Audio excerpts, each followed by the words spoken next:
All right, welcome back to another Top 100 with the Drakes. I'm Bryan. I'm Karla. And this is number 71 through 80. That's a big number. It's 20 less than the other one we had. Nope, that doesn't make sense. Anyway. 30. Here, let's see who goes first. I won. Okay. All right, fine. You can go first. Oh, gee, no. Unless you want me to. What are you wearing? This is my Bravo shirt for Will Ospreay from my good friend Jeff Rademacher. He is going to be on the cruise. Make sure you say hey to Jeffrey. And he's just a good dude. Look at this, Brav. Brav, I'll tell you what, I care more about pro wrestling than anybody in the world. My number 80 is Crystal Palace. It is fun. Dice placement. Delicious in Magic Kingdom. Okay, yeah. But also, I like Crystal. I like palaces. I'd probably love to be in a Crystal Palace. I love the World's Fair. I don't know why this is making me thinking World Fair vibes. It is. It's based on the World's Fair. You were going to play those inventors and stuff. You would do what? You're trying to play those inventors and stuff to try to get your exhibits. So. I knew that. That's why I put it on my list. Yeah, of course. Anyway, so there are inventors, and you go to different places. The board is set up a little differently each time. Your dice work for you, and I love making my dice go to work. Go to work, dice. Go to work, dice. Go get them, son. Go get them. That's a good choice. Crystal Palace is a great game. It's literally sitting right behind that piece of the table that's over there. I can't see that. My number 80 is my favorite party game with a certain audience. Now, by that I mean there are party games that are higher on my list than this one. But this one, I love tearing up because I don't think I've ever lost. This would be Blockbuster. I felt like there'd be more fanfare than that. Seems like I'm the only one that really loves it like that. Blockbuster is fun. It is a game in which movie trivia is foremost and important, and I love that. So we have another friend, and we play like these at game night, right? Mm-hmm. So he's a movie buff, and this friend is also a movie buff. So the two of them will just get very like, ha ha ha, we know everything. And they'll play 2 versus everybody. And we win. It's so fun. Yeah, I guess it does take the fun out of it if you can't win. So. That's how you play most games, right? That's a good point. Well, any other game with me, I'm going to lose. So good point. Alright, my number 79 is Catan Settlers of America. It is the only version of Catan that made my list. It's the best one. Are you a Catan or are you a Catan? I don't know. I get corrected every time, no matter which way I say this. But it's number 79 for me. It is fun. It's a little different than regular Catan. There are trains. You're going across America. It's a great era. It's my favorite version of Catan. I agree. And I like how the board continues to force you to move west as you play the game, whereas the numbers off the dice rolls will move further out. I love it because it does add what Catan was really missing of some of this stuff. They just change it up a little bit. I think this is the best version of this game. Good choice. My number 79 is Ready, Set, Bet, and they're off. Right? I love this game. It's just silly. It's crazy, chaotic fun. I personally like it better when someone is calling the numbers. I like to call numbers when Tom is playing because it frustrates him that I am talking so fast. But that's how you play. And number 40, number 6, number 7, we got a 7 on 9. He doesn't like that. I haven't played this, and I can't imagine possibly why someone might not like the way you did that. There's an app for it, though, so if you don't have a me around, you can use the app. But otherwise, you can call me up, and for $10 a month. No, I'm just kidding. Is this like an app? Yeah, it's Patreon. I'll be your Ready, Set, Better. No, Ready, Set, Better's just a fun game. AEG games, dude. Just great. Love it.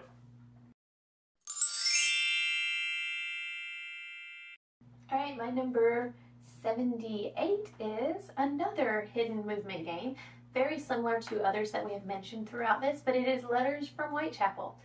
It's a little different than Fear of Dracula in the fact that there's no Dracula. And he doesn't have actions like that and can't fight you.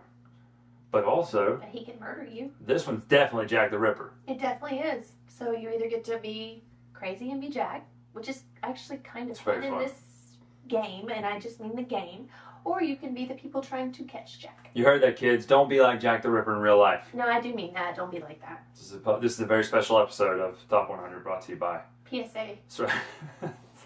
Good choice. I do like that one too. Number 78, yet again, sticking with chaos. In fact, the last 3 games of mine, these 3 total, are chaotic and crazy. This is an 8-player game at the best player count. It is Captain Sonar. It is a real-time submarine one-on-one game where one person plays the captain, one plays the map person, one plays the gunner, one person repairs stuff, and you have to call out things, and then you also have to listen to what the other team is calling out because one of your people is trying to find the other one based on listening to their commands. Incredibly silly game, but it's fun. So what I'm seeing, and I knew this about you already, you really, really enjoy chaos. I love chaos. The more chaotic, the better. True. This one didn't make my list. I don't know. Can't imagine. I can't imagine why. Wow. It's just crazy.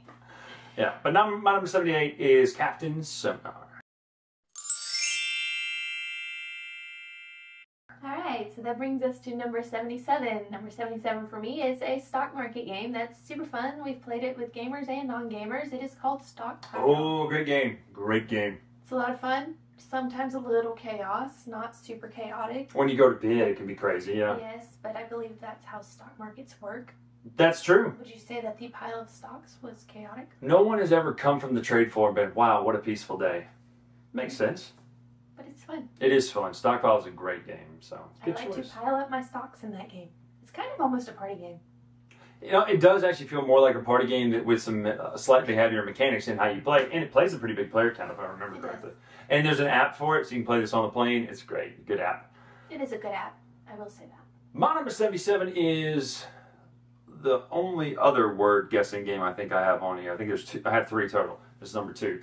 This is Werewords. It's werewolf meets the one where you try to get people to taboo, right? What's the one where you try to... You ask 20 questions. Werewolf meets 20 questions. There you go. And you get different roles assigned to you, and the person who's answering the questions may very well be the werewolf. So if they start lying... That's kind of the worst. Yeah, it is the worst. Especially if it's the person's first time and they get the werewolf, which is already tough, and they get assigned to be the questioner that time. It's very hard, or the questionee that time. It's actually a very hard thing to play in that sense. And there are different categories. It's easy, medium, hard. One time a friend of ours got supercuts.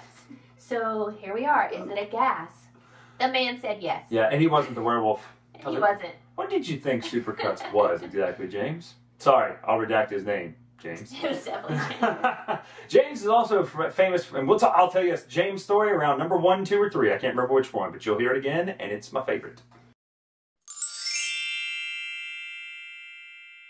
All right, so number 76 for me is an all-day affair. It is called The Colonists. Oh, I love this game so much. And you are building a world with little tiles, and you're trying to have the best colony.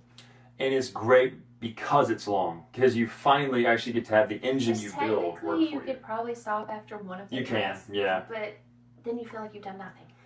Because the engine takes so long to really get moving, if you stop at era 1, it does feel very slow. But And I'm honestly never going to play it at more than 2 people. no, absolutely not.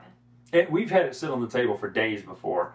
Play 2 hours at a time, come back, you can do that. Great game, just have to invest a lot of time. That's right. Now, one of the things I love in gaming for my number 76 is when a game is super thematic.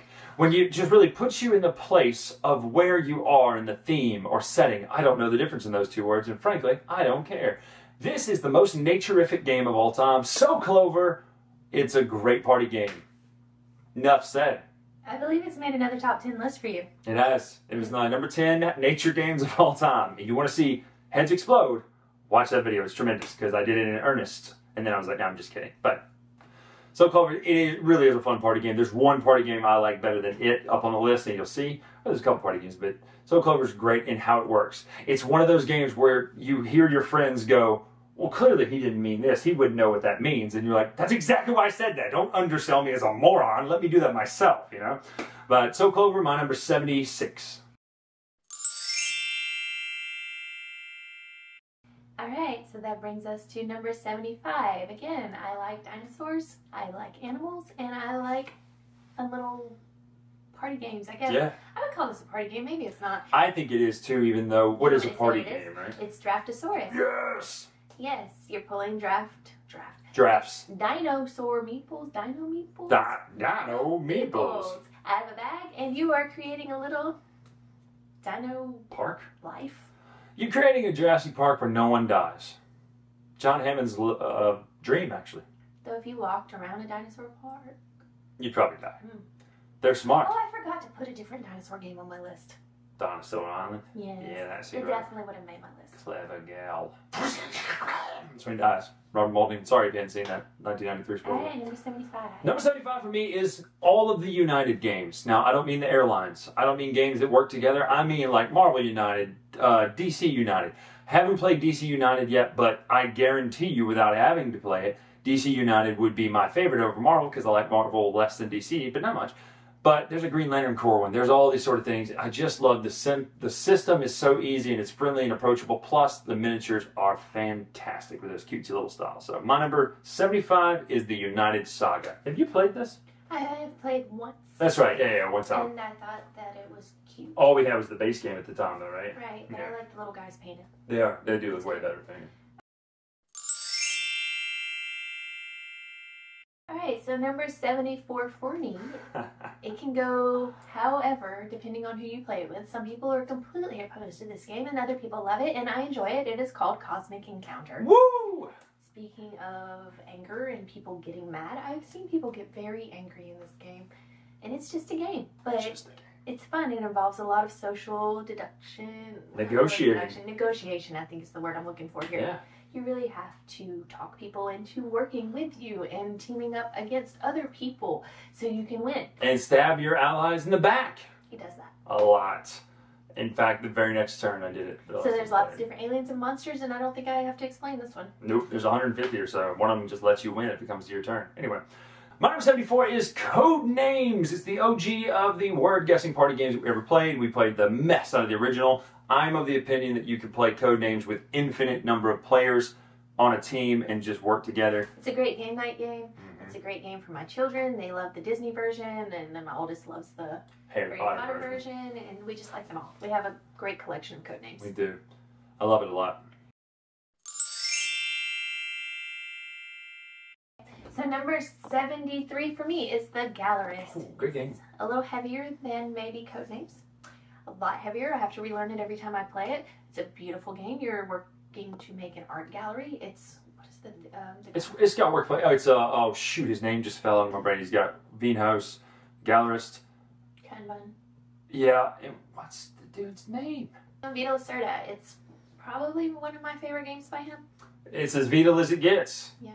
It is wildly. You look at it, and you go, "There's no way I'm learning this." Nope, and when I do play it, I have to relearn it every time, but I love it so much. You get to create an art gallery, and it's great. Better than Lisboa. That game looks hard just to look at, but and it's hard to learn. But yes, and I think we gave up on Kanban. Yeah. The new one looks good. Is that him doing it? Yeah, it looks really great. There's another Lacerda that I'm trying to remember that I thought we had. We had Venus and Galveston. Oh, Lisboa, yeah. And I like the Galveston the best. So. It's the best one, Yes. to me. My number 73 is it's not a tie, but I don't see enough difference in these two games to split them up. So this is Far Shore and Everdell all in one. Great game. Lovely art. Great components. Just fun, right? And the little pebbles and all that. Resources are realistic. Not realistic, like you can't like go eat it. But you can chew on that rubber one, probably. I probably wouldn't. Don't do that. Probably wouldn't do Kids, don't do that. And don't be a serial killer. Alright, number 72 for me, you might not see coming, but it is Suspects, the Claire Harper ones. I suspected that you were going to put that on your list. It's fun. You I love are it. trying to help Claire Harper figure out who done it. That's true. I love this game. In fact, I'm worried that I forgot to put Time Stories on this list, even though I said, oh, I'm going to put Time Stories on. So if we get to number one, okay, good. Because it belongs on this list. I just don't know if I put it or not. Can't remember if I put it or not. But Suspects, great. It's my favorite of the mystery games, hands down. Yeah, it's super fun. Just that easy. That's it. I have to say about that. My number 72, I know is going to appear on Carla's list, is Grand Austria Hotel.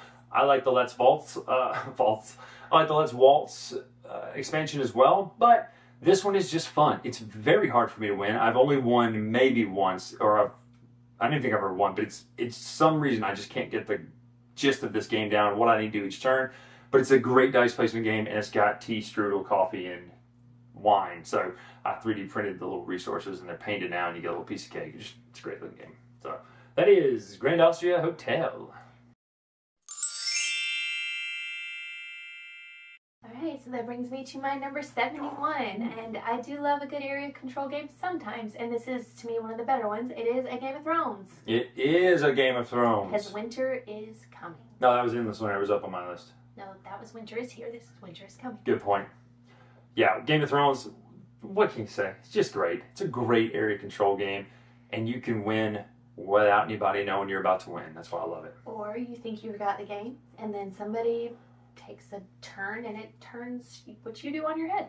Yeah, what she's saying is, I convince people that they're going to be able to win in a couple turns, all the while knowing I'm going to win next turn, so they don't mess with me. But you don't win because somebody else It's true. does the same thing to you. I will say, this of all the games on my list, this may be my highest win rate besides Draftosaurus. Oops! It's on the list, but where is it? Yeah, good choice. My number 71 has already been said by Karla, not in this one, but the last video. I love raccoons. I love tycoons. I think I said that. Let me say it again. I'll drink your milkshake. That's not how he said it. Greatest actor in the world. Double Danny Day-Lewis. Anyway, yeah. What's the reference? There will be blood. I drink your milkshake. So I haven't seen that. Yeah, I love Daniel Day-Lewis. In fact, we can do a top 10 list of best Alright, Daniel. so Raccoon Tycoon. Yeah, she said enough about this already. The art's great. The I didn't say anything gameplay. about it today. Oh, that's right. The art's great. The game's great. The mechanics are great. I love the market. I love selling for that. I love bidding on the characters and then buying the roads and just having points. It's an economics game distilled down, which is why I love it. Raccoon Tycoon. My number 71. Raccoon Tycoon. And that's our list for the day. That's it. So we'll see you next time. Come back more for 60s. Hey, Mom, it's the 60s. Hey, if you're going on Dice Tower Cruise, that show will be live on the Dice Tower Cruise Broadway Spectacular, off-Broadway at sea Spectacular. Hairspray. All right, we'll see you next time. See you next time.